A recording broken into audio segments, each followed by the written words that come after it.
মন থেকে যদি তুমি ভগবানের কাছে কিছু চেয়ে থাকো, ভগবান অবশ্যই তোমাকে সেটা দিয়ে থাকবেন। এটা কিন্তু একদম সত্যি ঘটনা। এত সুন্দর রাস্তা দিয়ে যেতে যেতে একটাই কথা বারবার মনে পড়ছে, আমি সত্যিই চাইছিলাম অশোকনগরে প্রচুর ঠান্ডা পড়ুক আর আমি যাব সেই ঠান্ডার উপভোগ করতে। প্রথমেই মেসোর সাথে দেখা হয়ে গেল। মেসো তো ঠান্ডা একেবারে কাবু হয়ে গেছে, বয়সটাও হয়েছে অনেক না, তাই জন্যই তো এই অবস্থা।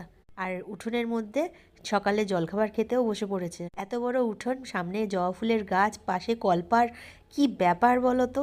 আমাদের মতো শহুরে মানুষদের, যাদের একটুখানি ঘরবন্দি থাকি আমরা, তাদের এরকম পরিবেশ দেখলে তো মন আনন্দে নাচবেই। আর এই হলো আমার মাসি, আর ওই পাশে মাসির মেজোজা। আবার সাথে সাথেই কিন্তু শুরু হয়ে গেছে, তোমাকে কিন্তু 1 সপ্তাহ থাকতে হবে। আর আমি তো বলেই যাচ্ছি আমি দুদিনের ছুটিতে এসেছি, দুদিনের পরেই আমি পালিয়ে যাব।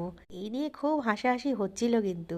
যাই হোক, ভিডিওটা তোমরা একটা লাইক করে দিও আর আমার চ্যানেলটাকে কিন্তু সাবস্ক্রাইব করে দিও। এরকম সুন্দর সুন্দর ভিডিও দেখার জন্য চ্যানেলটাকে অবশ্যই সাবস্ক্রাইব করে দিও। নেক্সট ভিডিও খুব তাড়াতাড়ি আসবে।